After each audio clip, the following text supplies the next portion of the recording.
Kesejahteraan dan kemakmuran merupakan tujuan dari adanya sistem ekonomi. Setidaknya itu yang tertulis dalam buku.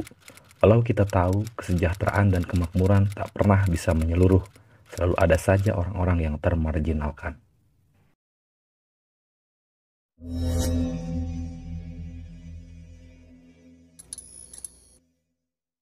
Nah, kali ini kita akan membahas macam-macam sistem ekonomi yang ada di dunia. Tapi sebelum ke sana, tentunya kita mesti paham dulu apa itu sistem ekonomi.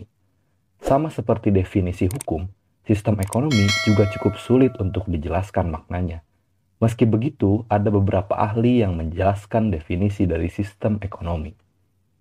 Menurut Gillarzo, sistem ekonomi adalah keseluruhan tata cara untuk mengordinasikan perilaku masyarakat dalam menjalankan kegiatan ekonomi, sehingga terbentuk satu kesatuan yang teratur dan dinamis serta kekacauan dalam bidang ekonomi dapat dihindari.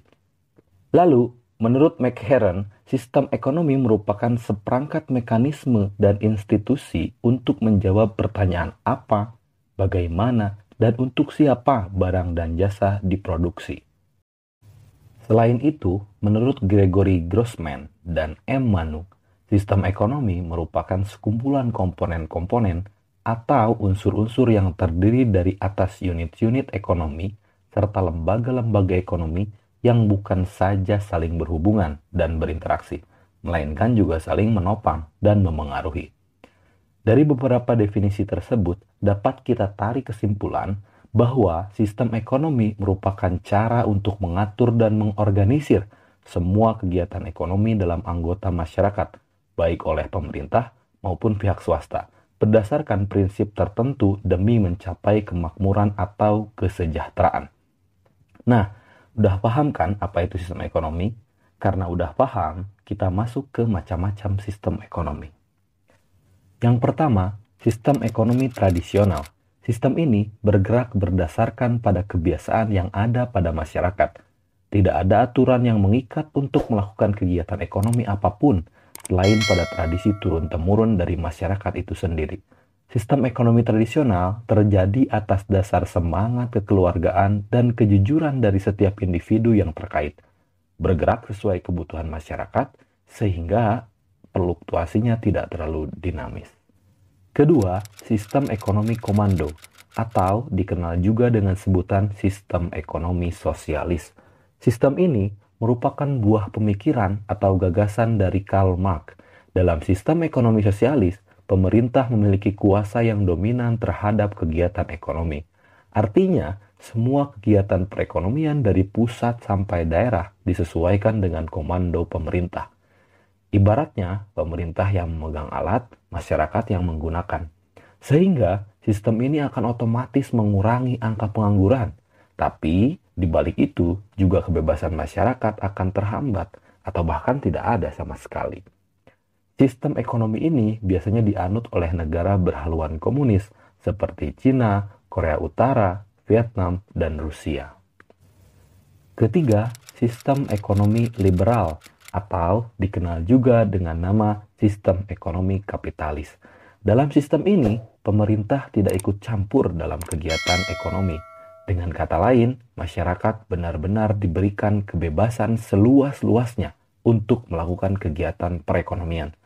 Tujuannya secara umum adalah untuk mencari keuntungan pribadi sebanyak-banyaknya tanpa perlu mempertimbangkan pihak lain. Sistem ini diusung oleh filsuf atau ekonom Skotlandia, yaitu Adam Smith. Di dunia bagian barat, ia dikenal sebagai Bapak Ekonomi. Sebenarnya, sistem ini memiliki kemiripan dengan sistem YouTube. Semua orang bebas berkarya dan yang menentukan adalah pasar. Dalam hal ini adalah penonton.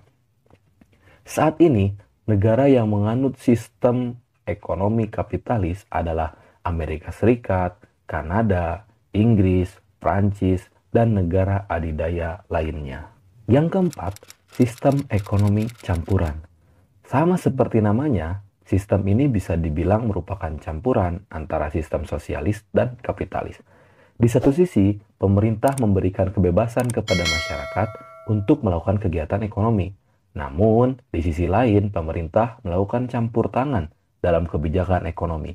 yang mana bertujuan menghindari monopoli dari segolongan masyarakat terhadap sumber daya ekonomi. Sistem ini bisa dikatakan sebagai jawaban jika sebuah negara berpikir sistem sosialis terlalu mengekang masyarakat dan sistem kapitalis terlalu membebaskan masyarakat. Lalu Indonesia menggunakan sistem yang mana? Indonesia memiliki sistem ekonomi tersendiri, dikenal dengan sebutan sistem ekonomi Pancasila. Sebenarnya, sistem ini gak jauh beda dengan sistem ekonomi campuran, atau lebih tepatnya cenderung sama. Yang membedakan adalah dasar dari digunakannya sistem tersebut. Kita tahu Indonesia merupakan negara yang dasar negaranya adalah Pancasila. Oleh sebab itu, perekonomian pun mesti sejalan dengan falsafah Pancasila yang berasaskan kekeluargaan dan gotong royong. Dari rakyat oleh rakyat untuk rakyat, katanya, di bawah pengawasan pemerintah yang bertujuan mengoreksi distorsi ekonomi dan ketidakseimbangan pasar. Menurutmu, cocokkah Indonesia dengan sistem ekonomi Pancasila? Berikan argumenmu di kolom komentar.